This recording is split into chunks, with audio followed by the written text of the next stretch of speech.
Hey there, Mr. Terry, high school history teacher. Welcome back to another History Teacher X video.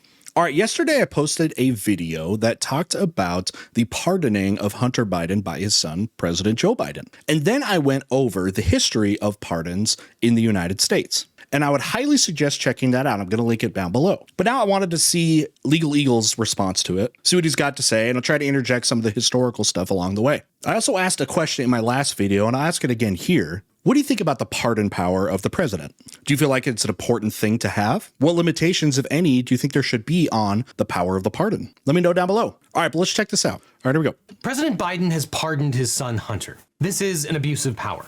This is a complicated situation, but there should be one simple rule that we should force our politicians to adhere to.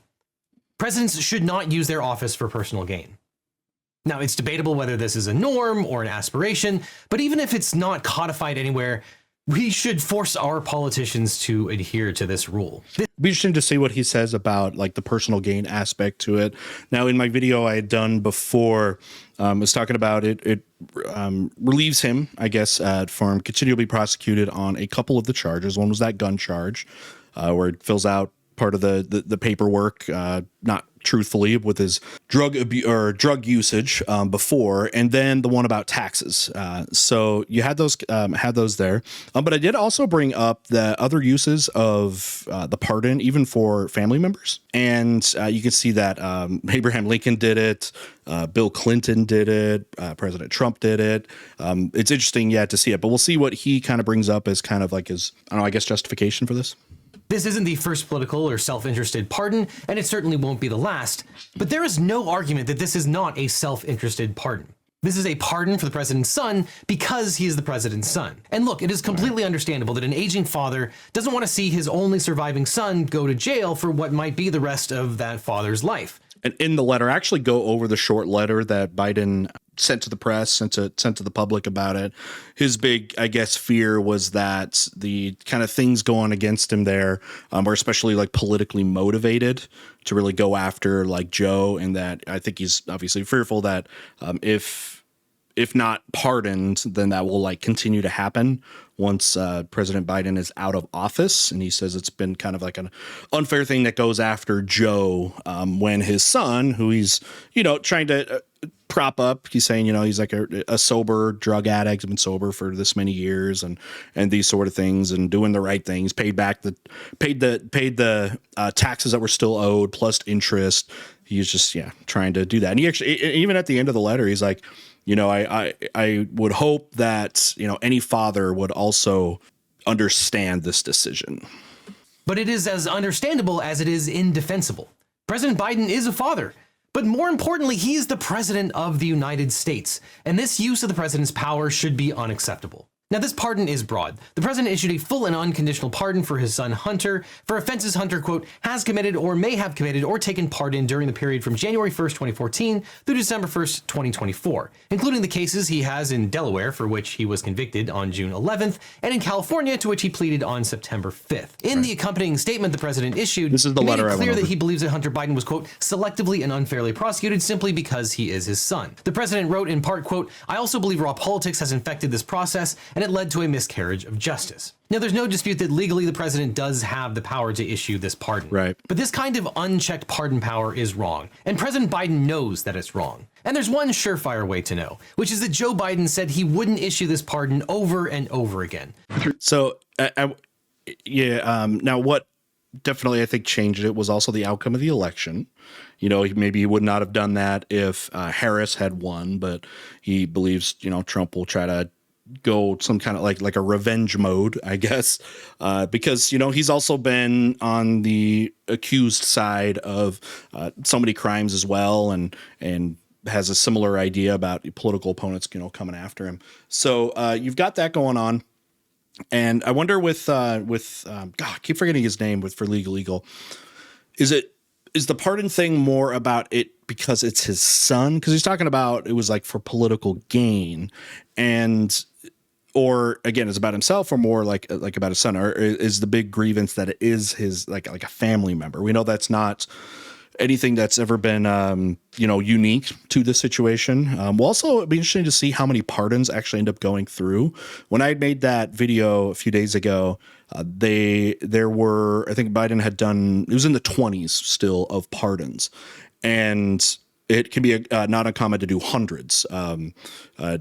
Obama did 1,900 or something of them. Trump a couple hundred. It's pretty common. But also we'll likely see a lot of pardons come here between now and Inauguration Day in January. That's when the most pardons come out, is in these final weeks. But we'll see what other stuff kind of gets pardoned here. With regard to the question regarding the family, I'm extremely proud of my son Hunter. He has overcome an addiction. He's one of the brightest, most decent men I know, and I am satisfied that I'm not going to do anything. I said I abide by the jury decision, and I will do that, and I will not pardon him. President Biden swore several times that he would not pardon Hunter because he believed in the due process of law. And now he's changed his mind, undermining the rule of law and lending credence to Trump's claims that nothing matters and justice is fake. Now, this isn't the first. It's like this easier said than done kind of thing. Like, he obviously, again, with the way that the election went, and now, I don't know, I guess rhetoric or whatever he thinks is going to happen, that like this is going to happen. Otherwise, Hunter's going to be thrown under the bus, and not because necessarily of Hunter, but because of retaliation for Biden and maybe his presidency. Right. So anyway, I guess it is one of those decisions that's maybe hard if if you're a parent, whatever. All right. So he's going to go into Trump did it. He pardoned his stepfather who had committed some crimes. And arguably corrupt pardon. 88% of Trump's pardons went to people with personal ties to the president or to people that furthered his political agenda, including notably the pardon that Trump issued to Jared Kushner's father, who Trump says he's going to nominate as the ambassador to France. George H. Yeah, I had gone over that. Now, pardons are only for federal crimes, and his federal crimes, there was something about intimidating a witness. There was some lies against the Federal Election Commission. This was about 2005. And then I'm blanking. I forgot what the third one was. But yeah, he got pardoned of those. And like you said, he's likely going to be ambassador. W. Bush pardoned 6 people involved in the Iran-Contra scandal. Right. Bill Clinton pardoned his brother Roger Clinton, though that was for a crime that occurred 15 years before, which he had already gone to jail. And of course, there are more on the horizon. To it, Donald Trump says he's going to pardon the January 6 rioters, who of course rioted to make Donald Trump president again. But that was one that it was going to be interesting about what could happen. I would probably think, with the rhetoric that's gone around, that a lot of the January 6 folks are probably going to be pardoned there. It seems like that could be there. Probably wouldn't happen, I don't think, under the Harris administration, but that was one of the big what ifs for some of these people that are currently or potentially seeing sentences for the January 6 stuff. By the way, an interesting one was with President Lincoln. President Lincoln, he pardoned his sister-in-law. She was the widow of a Confederate general, and pretty much all the Confederate leaders were basically pardoned anyways. I guess you saw Lincoln was starting to do that. He actually was pardoning pretty much. He did a lot of pardoning for people that were going to be defecting away from the Confederate Army. He was basically hoping that people would defect, and was pardoning them for, getting out of conscription or something like that. But then Andrew Johnson, famously after Lincoln's assassination, pardoned, pretty much everybody. So he pardoned Jefferson Davis and a lot of the leaders. And yeah, there was really not, other than losing the war, very little to no legal repercussions for the Confederacy. But to say that both sides do it or get bogged down in a question of who does it worse belies the fact that this is always unjust, and this one is arguably particularly bad. The point is that this is exactly what you would expect from Donald Trump, and exactly why the Biden pardon is wrong. And as we explained at the time, Trump's pardon spree at the end of his first term was completely corrupt. He rewarded friends, he undermined prosecutors, and he completely covered up everything related to Russiagate. And I take the point that Trump probably did it more, but a world where we're tallying up the pardons to see who's worse is one where we all lose. And I also take the president's point that it's reasonable to believe that aspects of Hunter's prosecution was unjust. But it's also hard to argue that it was completely outside of the realm of prosecutorial discretion. There are aspects of the prosecution that are a stretch. For example, 18 U.S.C. 922G, which is the gun crime that Hunter was prosecuted for, which says that an addict cannot be in possession of a gun, is totally incompatible with the Supreme Court's Bruin decision. Yeah, but yeah, a lot of people say that was what he was even charged with should be unconstitutional in the first place. So if you have had like drug addiction or drug convictions, there's like a box essentially you check that you have that history when you get a gun, as far as your background check and information. And he hadn't indicated that he had been, like an addict. And I think he was at the time. I forget exactly when he filled that out. So somebody pulled that up and got that on him. And some circuits have come to that conclusion, but it's still on the books and it's still a crime where Hunter Biden was prosecuted. And there are those that say the tax prosecution was overly harsh. President Biden states that it would have been fair if the plea deal had held, and he pled guilty to that. So essentially, he said he had underpaid taxes, I think, from 2016 to 2019. From what I understand, as part of that plea guilty, or is pleading guilty, ended up paying that back, I think, with interest, if I remember right. In that case, but didn't want that. He was actually still awaiting sentencing, from what I understand. So had pled guilty, but sentencing has not come out yet. So this basically stops that. Definitely true. But it's also true that if a plea deal blows up, as it did here, that could lead to harsher carceral punishments. And in either case, Hunter did the crimes. He even wrote a book about it. And sure, the vast majority of people that have been charged with these crimes have been fined and that's part of the pardoning. Jail, a crime has to have been committed. They're still punished under these laws. Perhaps not as severely, but there's no question that he committed these acts and that those acts are currently crimes. But I'm also fine with a rule that says the president and their family are subject to more strict rules by virtue of their position. Perhaps there is an element of the investigation, the prosecution, that singled Hunter out. So be it. But the Republicans and the prosecutors were never able to prove that President Biden benefited from his son's indiscretions. Right. But it is when you do that, that's when people will try to tie something further with ties to like Ukraine, Burisma, something like that. That's still a lot of ongoing stuff. But I don't think that the pardoning, from what I understand, could do anything for something that comes out for that. Because if I remember right, the pardon isn't for like a go ahead and commit crimes for free thing forever because you're pardoned for like the future of potential different things. I don't think that's the case, but have to be something that gets drummed up now. But I'm not 100% sure on that with what that pardoning could do for other past crimes. But I know it has to be a federal crime. It has to be something that is a crime to fall under the ability of being pardoned. Reasonable to question those links. If that means increased scrutiny and accountability into the president and their family, I think that's actually a good thing. And you know what, by that same token, I'd love to probe the agreement that the Saudi government has with Jared Kushner right after he left the first Trump administration that's worth $2 billion. That seems kind of sketchy. But in any event, a largesse from a foreign government to the president's family is a reasonable thing to investigate and sometimes prosecute. And look, it is understandable as to why President Biden did this. There's real risk that the second Trump administration would have tried to score political points by doubling down on the prosecution of Hunter Biden, especially now that Trump has said he's going to nominate Kash Patel as the head of the FBI. But those are supposed to be the risks. You either believe in the institution and the Department of Justice and the rule of law and let it run its course, or you don't. And it looks like President Biden doesn't. But if that was the real concern, then the pardon could have been drafted as to only apply to uncharged crimes. It could have left the current convictions intact, which remain and need to be sentenced, but could have headed off any politicized investigations into new trumped-up charges. This pardon and the justifications for it are also going to retroactively paint the Trump prosecutions in a tainted light. Based on everything that we know today, it appears that the federal Trump prosecutions were remarkably apolitical. And not to mention, much of the prosecutions were based on... Depends on who you ask, right? The prosecutions that are happening. Some people are like, no, they were really pushing it to get it around election time and those sort of things.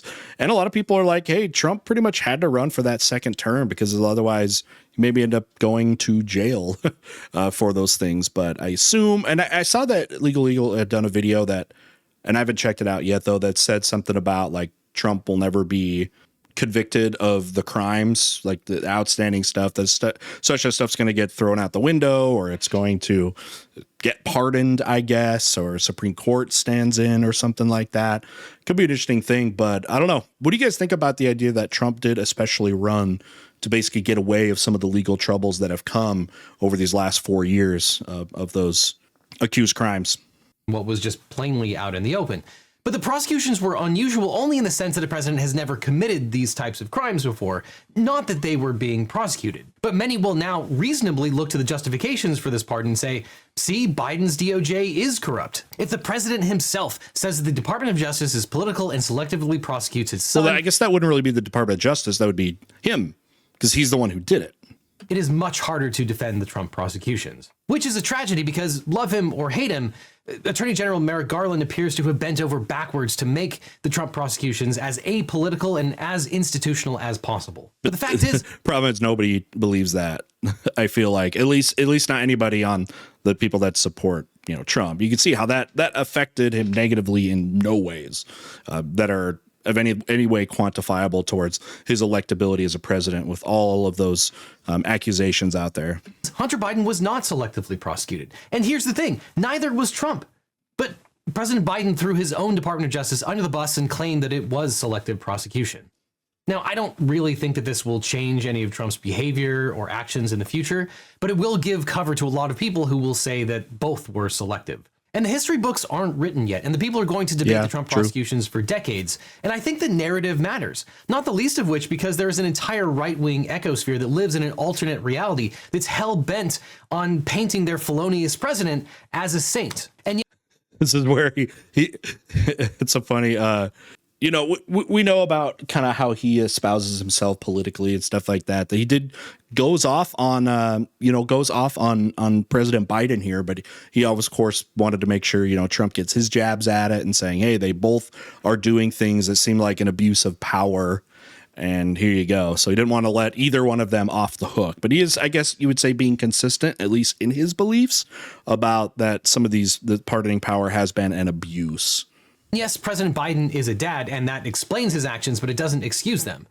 I would be outraged if Trump pardons himself or his children. And that's why I'm outraged at President Biden today. At base, the pardon power should be abolished. It never should have existed in the first place. It's an anachronism of history.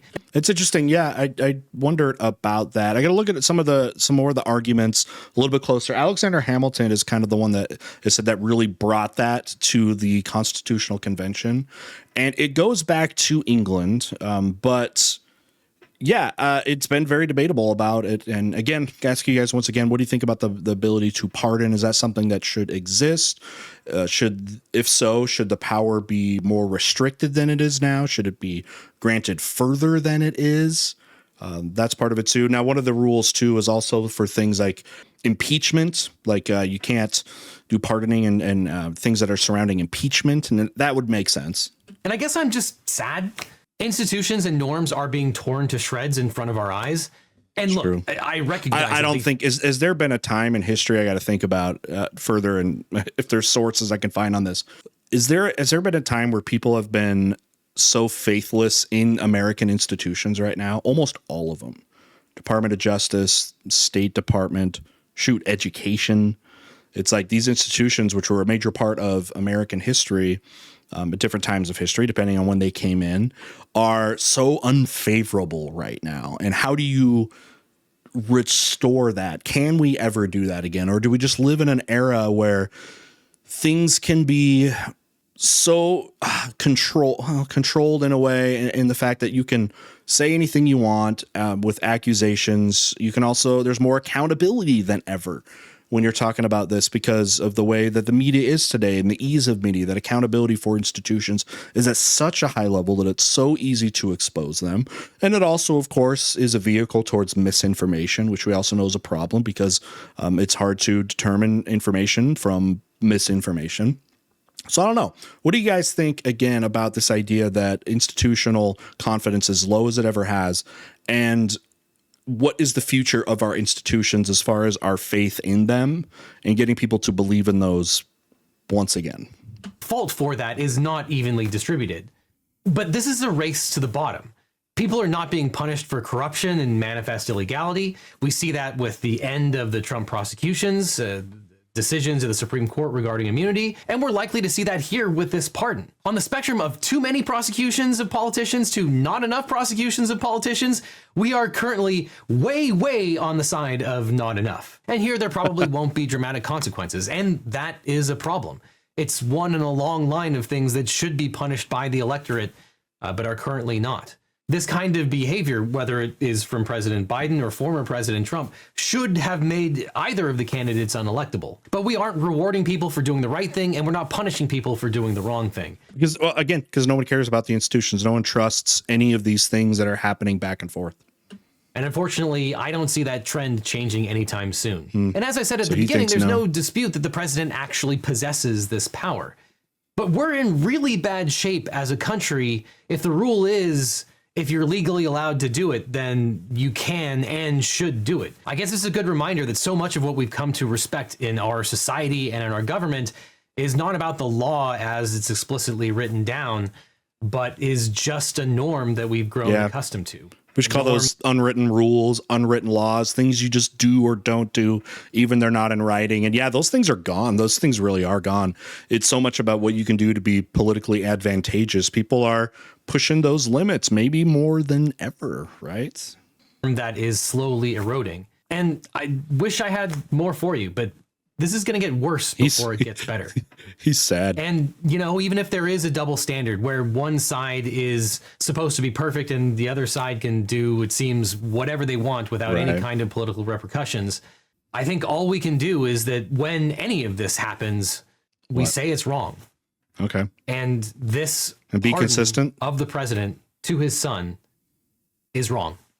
All right. So what do you think about what he said? He very much has come on the side that what President Biden did was wrong. He said what President Trump did was wrong with those things, that both should be, I guess, unelectable. Also talked about the institutions that we have with the DOJ, the State Department, FBI, all of that, and how little confidence they are, and the weaponization of them, that, you know, both sides are potentially using this as weaponization. And, and then there's a separate conversation about who does it worse, who does it better. But he was bringing it up, essentially the both sides are happening, and that it's bad because it's now, he's saying, eroded our idea now of candidates and how government should be and all this, I guess, whatever decorum there is. And it sounded like he was pretty pessimistic about the future about those institutions. So I don't know. What do you guys think about this? The history of the pardon. And again, if you want to learn just a little bit more, just real brief, a very brief video. It's only about 5.5 minutes. I'll link it down below that I did a couple days ago.